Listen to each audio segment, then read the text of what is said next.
All right, let's play some of these interviews. Let's get a couple of these interviews in here. Here's Saron Neal. We caught up with him earlier. We're here in the Niner locker room with Saron Neal, Niners special teams ace, and man, you had a real good year this year, and the special teams had a real good year. How do you put this whole year in perspective? I wouldn't say we didn't make it to the big one, but I count it as a win. This will come with the game, but with all the injuries and everything's happening. I don't want to make an excuse, but I just feel like we ran out of gas or whatever. But I count this season as a success for sure. This was an organization that was having some rough years on special teams, and you were one of the big offseason acquisitions, and this team was one of the best special teams units in the league this year. Do you take pride in that you're For part of sure. that turnaround? Oh, for sure. That's one thing that I told myself that I'll do when I signed here was turn this whole thing around, and that's one thing that I did, and everybody bought in. When we came, had that meeting. I'm proud of the guys. You know what I'm saying? I'm proud how they bought in and got a lot of stuff done. When you had a chance to watch the film, what stood out about the Rashid 95-yard return? What stood out to you? Man. And you know what? I don't point fingers. I just say I would take the accountability for that because I am, the guy that's on the team. They say everybody look to make the play. I feel like that was they game planned it out. You know what I'm saying? They seen me and Luke on one side. No, not Luke. They see me and Giff. Didn't know they see me and Giff on the other side, on one side, and they attacked us and then they bent it back, and then at the last second they washed it to the side, I feel like it was game plan and they did a good job doing that. And 22, man, he's a great returner. I mean, you got to give it to the guy. I think he had probably 4 to 5 touchdowns this season. Yeah. That's on return. So a guy like that is definitely dangerous with the ball in his hand. So you got to do your best to try to contain him. Yeah, sometimes the old saying, they get paid too. Yeah, for sure. And that guy was an all-pro return guy for a reason. What is your offseason going to look like? For right now, going home and be a dad, man. Kids can't wait to get home. I can't wait to get home. There you go to take see them to school. So that's my biggest thing, just going home, be a dad, and going fishing in my lake in the backyard. So Yeah. Do you shut it down, or for a month, a week, or how long before you get back into man, you really want to? I mean, you're a guy who walks around. You're not a guy who gets out of shape in the off season. Probably, you're just in shape all year round. I done learned the game, and I know how to detach, but I don't detach that much because I'm an older guy now. You know what I'm saying? I might take a couple weeks off. You know what I'm saying? You just relaxing and get my body together. And think about certain things and life and itself. And get my mind off of football. But after a couple weeks over, I'm gonna get back in the gym and start running a little bit. But most of all, right now, just taking the time to be a dad. Yeah, totally. I'm a kid. I have 4 kids myself. Your body. How does your body feel? You guys have been banging heads since July. It's January now. How do you feel physically now compared to let's say at the beginning of camp in June or early July? I'm exhausted. Yeah. I can say I'm exhausted. I can tell towards the end of the season I'll take more naps than usual. But yeah. It wears you down, huh? It definitely wears you down. Playing here, practicing here, you know what I'm saying? We practice hard. Yeah. And we don't take our feet off the gas, and we keep going until, like I said, we ran out of gas. And my body right now, it feels good. I'm just a little exhausted. So over a couple weeks, I'll get some good Z's in, and once it's time to pick it back up, I'll get it going. Are you a football fan? Will you watch the conference championship games in the Super Bowl, or do you just man, I am done with it. I don't want to watch football. I'm gonna go fishing. I think every team that's there right now, they deserve it. And over the past years or whatever, I feel like the teams that are making it right now, it's gonna be some good games. With Bo Nix hurt himself last week or whatever. I was looking forward to that game, but I'm pretty sure they got a good organization over there. So that side over there, and then plus this side over here. You know what I'm saying? The most thing that I'm gonna hate watching is they playing in all stadiums. So yeah, it is what it is. But yeah, I keep an eye on them. Last one before we let you go. When you look back on your career, you got a number of years to play. When you think back to this season, what will stand out to you about this season? In this team, I would say this season, I would say this is probably one of my best seasons I had since my second or third year. Just being in this organization, these coaches, they really push their players, and I was really looking to doing exactly what I did this year. You know what I'm saying? I had a career high of I won't say a career high, but I had 18 tackles to finish the season on special teams or whatever. And then the team, man. I mean, we just got so much to build off of. You know what I'm saying? Like we had all we had, and we gave all we got. Until like the wheels fell off, and I feel like the wheels fell off. We were Yeah. riding on two wheels at the end. So we got a lot to build off of, and when we get back here, what I'm saying, when it's time to roll, I feel like it's gonna be time to go. Hey, man, it was a pleasure meeting you this year. Have a great offseason. Thank you. Appreciate you. Saran Neal. All right, a little bit of Saran Neal there. Caught up with, George Kittle had a little powwow, but I got a question in here. You mentioned Jed supported you, and you have a good feeling about that. Did you guys have any dialogue in the locker room, and what was that experience like with him? I made it to the training room, and obviously not in a great mood. They were taking off all my tape, doing the tests, and later the next person to say something to me was Jed. He was the first person in the locker room besides the athletic trainers and our team doctor. Just felt really bad for me. Said he was here for me and asked me what I needed. And getting his support was absolutely fantastic. Just the fact that the team owner comes down to come give his condolences to you and just like say he's there for you is just really means like what kind of place this is, and the people that are in this building. And it makes me really happy to be a Niner. Very cool, very cool. Got that question in with Kittle, and I just wanted to ask him about that because to me that's kind of interesting, the personal side of things.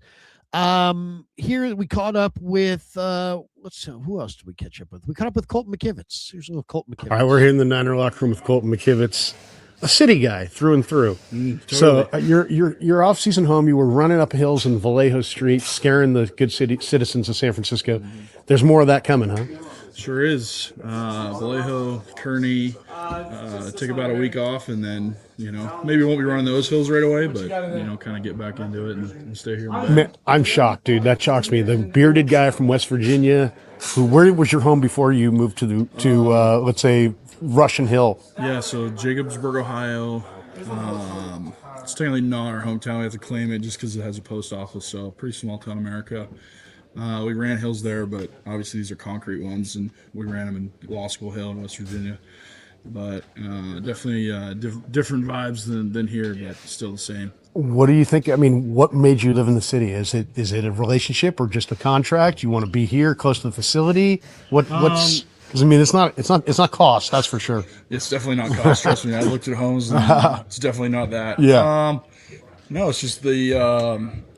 How I've changed as a player the past 2 years, the training I put in last year and this year, and I see the results. So I'm working out with Tarkazim, and that's my guy. He does all my mental stuff. Friends, business partners. He trains me. That's why I'm here. Nice. Obviously, you have the facilities. I can see Firster, see Kyle, use the weight room, saunas, all of it. But I mean, the biggest reason is I go to the city 4 to 5 times a week. So, and it's a great city to be in. Put this year in perspective. It was a really great year on a lot of fronts because the way you guys, the resiliency, the grit factor of the guys in here. But obviously, you guys have been to the Super Bowl. You want to win the Super Bowl, and you didn't reach your goal. So, how do you kind of make sense of this year and be satisfied, but then be not satisfied, right? Yeah, I mean, on a personal level, Yeah, it was my best year that I've done in my career. It really was. In the direction I want to keep going. I think it was one of the best years we've had as an offensive line. Yeah. We're playing a lot better together. It's just we have a great group of guys, and that's what the more we can keep them together, and then obviously me and Dom being together for 2 years. I told him yesterday, how crazy is it that you're going to have the same tackle guard duo for basically 4 years. It's super awesome the consistency we can have, and it's just the group we have up front. And then on a team level, obviously you don't win the goal. That's our goal, to win a championship here. You see the Super Bowls out front in the office, and that's the main goal of every franchise in the league, and especially here.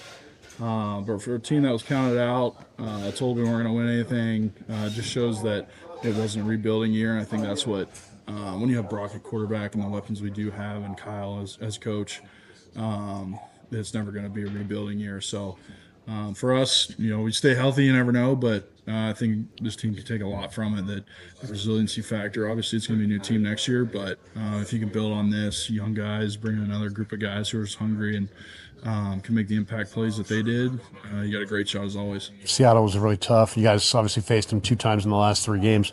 What makes them so tough? I mean, the personnel's good, the scheme's good, but I mean, is there anything that you can think of that you say, you know what, we really got to get better here if we're going to beat that team in particular?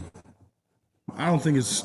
I mean, when you're missing guys, you're missing guys, and it doesn't matter. The NFL doesn't care. Right. Seattle didn't care. Obviously, they came out and put it to us. We hurt ourselves opening play of the game, and we don't get a 4th down stop and turnovers. When you play bad football, you lose to good teams.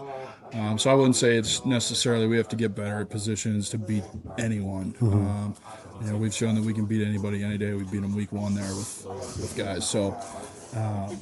We didn't play good that day, and obviously you don't want to do that in the playoffs because you want to win. But I don't think it's a shot in the dark to be like, oh, well, we need to get better here. They just beat us, and we didn't play good. So kudos to them. It's going to suck seeing an NFC West team play in our home stadium for a Super Bowl. But we had a lot of opportunities to do that ourselves. You're a leader in this room. If you were speaking on this interview to the guys in the room, what would you want them to take from this year, or what message would you want them to go into their offseason with? Message for them, I'd say to reflect. I mean, it's a long, hard year. Nothing about NFL football season's easy. Reflect, get some energy back, recover, and then be hungry. I mean, that's what this team has always been. It's been hungry. So, you just always got to get better. Whatever they're going to do in their offseason, everyone's got their own thing. But as long as you come in looking like a different person next year than the last, you got a good shot. Last one for you. Appreciate your time, man. I know way back when you were an all-state basketball player in Ohio. So footwork for a big man, you've always had good footwork. I heard you just telling some of the guys that, run blocking you feel good about, but, pass blocking is always going to be something you're going to have to work on. You set a goal for yourself to make the Pro Bowl this year, but you had your best year. You didn't reach that goal. Are we going to see you on Kearney Street doing pass sets? I mean, am I going to be driving down Kearney Street and all of a sudden there's Colton McKivitz pass setting? No, you'll see me in the city. I mean, we'll have our camps, we'll have our youth camps there. We'll have me run up and down the streets, pass setting. I basically live up there. Yeah. But yeah, the Pro Bowl, it is what it is. I mean, that's my North Star. That's what I want to get. Yeah, you'll get there. I'll have a different plan of attack media-wise next year because that's what it's going to take. But you see the All-Pro votes, you see where it was. Everything leading up to it, the contract shows that that's where the team feels me, the league feels me, and then it's up from here. So I've got my standard set, and now it's upholding that and getting better. So I'll be past sitting up there if you want to come. Congrats on a great year, man. Appreciate your time. Thank you. Colton McKivitz. Good dude for sure. Colton McKivitz, very, very good dude. And thanks to Colton for joining the Krug Show. Here's Sky Moore, one of my favorite guys to talk to. A little Sky Moore in the locker room today. All right, we're here in the Niner locker room with Niner return man Sky Moore, and man, this is never an easy day. The last day before you guys head out. Yeah. Where's your off-season home? Where are you headed? Right now I'm going to Dallas. I just bought a house over there, so nice. I haven't seen it yet. So, really? Yeah. So I'm sight unseen. Yeah. So everybody got it set up for me, ready to go. So I'm nice. Pop out. Nice. Where did you train in the past in the off-season? Is this a new home for you? Nah. Pat usually brought us to Dallas, so that's kind of where I fell in love with it. Okay. So I'm usually there, Pittsburgh and Tampa with Yo Murphy. So gotcha. What was your perspective on the season? Obviously, a great year for you individually. You became a dominant return guy. You had some great moments. Yeah. The special teams unit had been a struggle here. Really was one of the best special teams units in a long time. How do you put this whole season into perspective? I would say it was a good season. It was I just think about D-Rob, what he said about how the season was going and about our team. Like, we've been very resilient throughout the year, no matter the injuries or whatever's getting thrown at us. I feel like we took the approach to, make the main thing and be able to go win football games.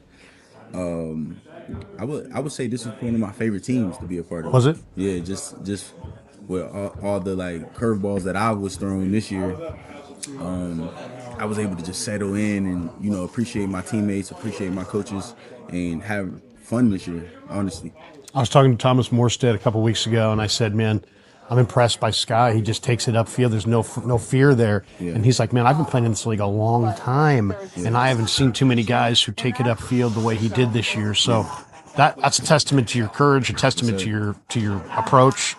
When you hear that from a guy like Morstead, what does that mean to you? that makes me feel good. Even just hearing you say it, like anytime you get like the recognition, when you do your job, that means a lot to me personally. But to hear from a guy that's been around is takes it to another level of appreciation. You're a free agent this year. How much would you like to be back here next year? Oh yeah, I would love to be back in San San Francisco. Fran. Yeah, I would love to be back in San Fran. It's just I feel like it was a homey vibe from the start. Yeah. And I appreciate how everyone comes to work. Boyer seemed like just a tough, old school special teams coach who will get in your grill if you do something wrong, but he also seems like he's got your back. Yeah. What was it like playing for him this year? Exactly that. Like somebody that needs you to know what you need to know, but also a super great guy. Just Supportive. yeah, just super supportive. Like he's going to treat you like he's one of your like his own, but he's also going to coach you hard. So I always appreciate a coach like that. Obviously, one of the big plays in this game was their return off the rip. Man. That guy's an all-pro. Yeah. And they schemed it up and he busted it, man. There's an old saying, those guys get paid too, right? Exactly. What was your perspective on the other side watching that? Obviously, I hated seeing it, but on the one hand, you got to admire the ability. Yeah. Absolutely. He's a guy for sure. Yeah. But I'm watching it. I'm like, damn, like that's exactly what I wanted to do. Yeah. Like that's Hit a seam I and wanted house to call. Start off the game like, and I know what I can do to a team, and just big props to him. Yeah. He had a great season as well. This is a roller coaster sport. You guys had an incredible win in Philadelphia, and then obviously the wheels came off this week. Yeah. How the roller coaster of that? What's it like to go through that, to have the highs and the lows so close together? Yeah, just I would say it was just like you said, like it's always going to be a roller coaster, but like how you deal with it and just try to stay as level as possible. I feel like we came in what felt like a normal a normal mindset. So I feel like we approached it how we were supposed to. It just didn't go our way, and that's just how the game goes sometimes. So you just gotta get back on the horse, get ready to go next year. Do it again, man. Hey, it was a pleasure meeting you this year. It's me and you too. Well, hopefully you see you back here next year. Sky Moore. Thank you. Good dude, Sky Moore, and a good player, really good player. I thought he had a really, really good year. With Curtis Rourke today as well, and he's got a big future, and of course he's excited for tonight. With Niner rookie quarterback Curtis Rourke, and before we get to a little Niner talk, we got the big one tonight. What do you give me your scouting report on your boys getting against the Canes? I think it's gonna be a good game. Signetti is gonna get them ready though. Always, team's playing well. Both teams are hot, but I got to go with my Hoosiers. They're gonna cover for sure. Yeah, I like him as well. Tell us about Signetti for a second. Why is he on top of the football world? It seems so improbable. Just when you win, you get noticed, and that's kind of been his thing his whole career. That's why he's made the jump and continued to succeed wherever he's been. I loved playing for him. It's a guy that you want to come to work every day and work for, and he backs it up with winning and bringing guys in that just love ball. And so you're seeing that again this year, and so excited for the team this year. Let's transition to the Niners. I was asking CJ last week, I'm like, if there was one Indiana guy, because there's awesome talent in that room, if there's one Indiana player you could say, to John Lynch, hey, get that guy. Have that guy join us. You want Chipping? What do you got? Who do you want? Surratt? Dude. Surratt, Coop, any of the receivers. I can take any of them, but honestly. Coogan or Pat Coogan, O-line, Carter Smith. Pat Coogan, I didn't get a chance to play with Pat, but. Kamara maybe on Kamara. D-line. There's so many guys that just Pons. embody the culture here, and that would be such a good fit. And so, honestly, if John Lynch ever asked me, I'd just be like, you can't go wrong. You can't go wrong.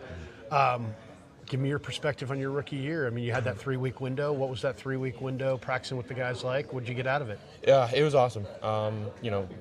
being on the sideline, just training, trying to get back, it was tough, but it was awesome to finally get out there, back on the field, playing the game you love, and playing with the guys that you've been with for so long. And so I really appreciated it, cherished it. You're treating it like a redshirt year, and then ready to come back for when OTA start. Yeah, tell us a little bit about what you got out of Mick. I know he was your quarterback coach. You had a great room, obviously Brock, Mac. Tell us a little bit about your guys' room and how this year went in that room. Yeah, Mick's a great mind. He's very smart, but he also brings the energy and the juice to the room. And that was something that I think went unnoticed. I guess he always brought some fun and energy to the room. When there were long days, long weeks, he was there to get us going every time, and then pair that with his brains, how smart he is, and how he's focused on the details. I think that really elevated the whole room this year. What did you learn from Brock or Mac about playing the position at this level? Because you had a ton of success at Ohio and the MAC. You had a lot of success with Indiana. This is obviously another level. Absolutely. Is there anything that you gleaned from them that you could say, you know what, I learned a lot. That was valuable. Yeah, it sounds cliche, but just the preparation. Every step that I've taken in my career, I've had to learn what it takes to succeed at that level. Brock and Mac have both succeeded this year, but also just in past years as well. And just seeing how they come to work, what details they look at, just all the preparation that they do throughout the week in order to be successful on Sunday. It was amazing to see what it takes and what the step up means. And so. When I get the opportunity, this year, just the OTAs, I know what it takes to be successful. Is there a huge difference as far as layers of complexity and game planning at this level compared to what you were doing at Indiana or at Ohio in the MAC? Yeah, I think it's different everywhere you go, just based on the staff. Kyle does his own thing here compared to everyone else in the league, and then obviously in college. You definitely have the different increments of how you prepare throughout the week that are all the same throughout football, but then every coach has their own twist on it. It was awesome to understand Kyle's mind, Clay's, and Mick's, and how they designed, the pass game for sure. And every week, it was amazing to come in and see what they cooked up. But yeah, it's a little different everywhere, but I really enjoyed this year. What's the off-season plan looking like? Just continue to stay healthy. It's the number one thing. Be here or elsewhere? Or where are you yeah, it'd be a little bit of both. I'm going to take some time away, obviously, just to reset, but then come back ready to go. I'm excited for an opportunity just to be on the field and show what I can do. Have you had your exit interview with them? Have they told you, like, hey, you know what, Curtis, we love this, but we'd love you to work on that? Has any dialogue like that happened yet? Yeah. I had my exit meetings. It was a lot of just, we're excited to see you on the field. A lot of what I just said, just I want to get out there. They want to see me out there so I can get coached. The best thing for me is to be coached and be coached by these guys. And so they're looking forward to talking with me ever so often in the off season, and then when I get here to kind of get after it and really start developing. I'm going Hoosiers by 14 tonight. Wow. Give me your prediction. What's the final I'm score with you over? there. I think they win by double digits. I think that defense is strong and can't give the ball to Fernando too many times without him making you pay. So. Yeah. Go Hoosiers, go Niners. Go Thanks Hoosiers, for the time. go man. Niners, yes, sir. There you go. A little bit of Curtis Rourke, and he's a good dude, and we'll see. I'm not really sure how good of a player he's going to be or not. He was good in college. Can he do it in the pros? We're going to find out.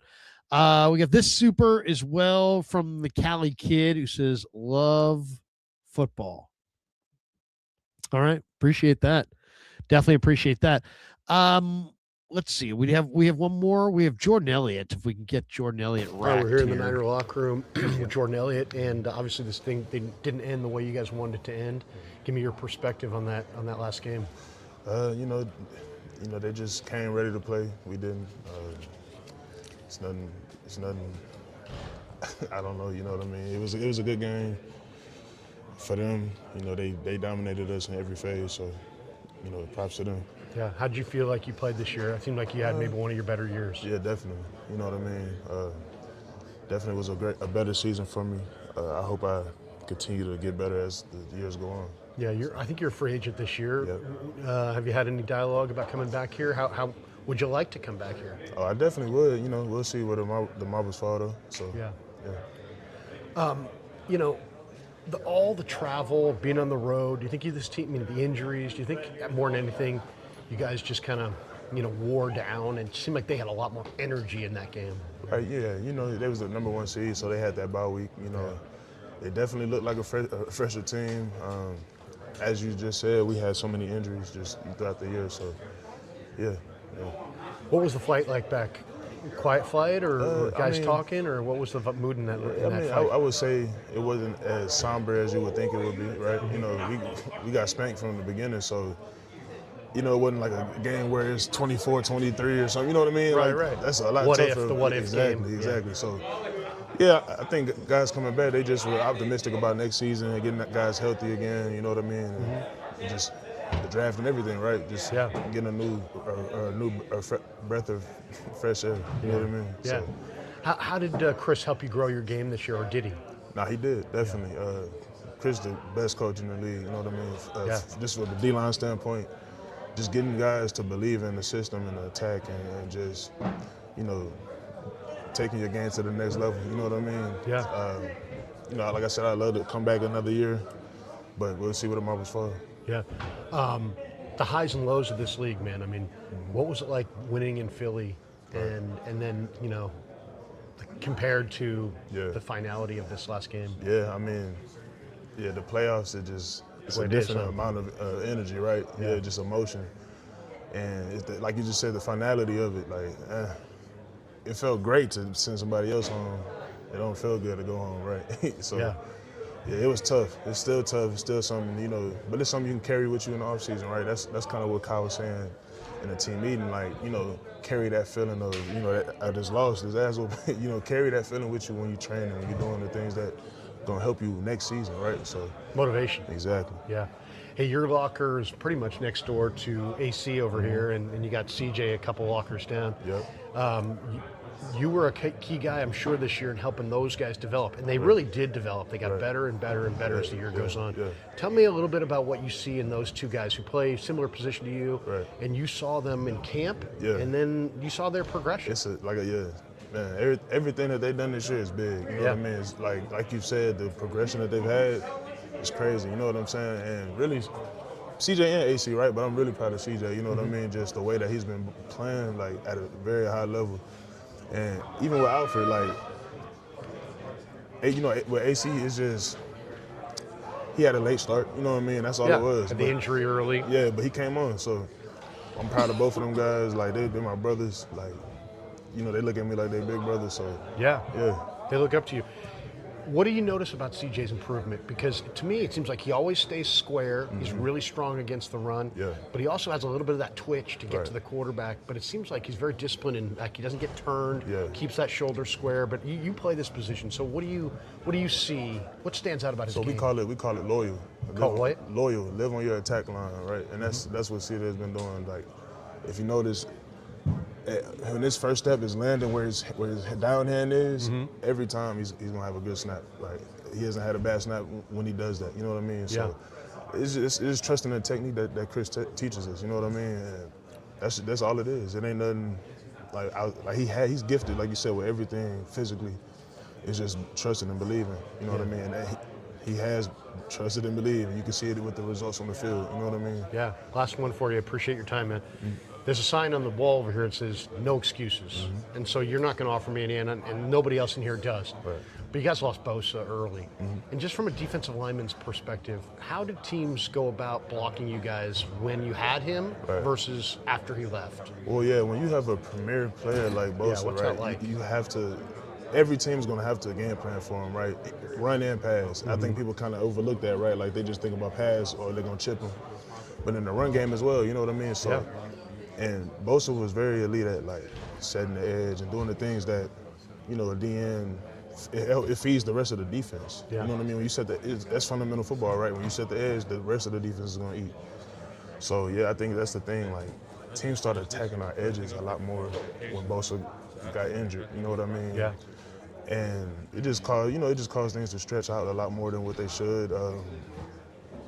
And it just puts a strain on the defense, But changes the equation. Exactly. Yeah, like, that's all it was. Yeah.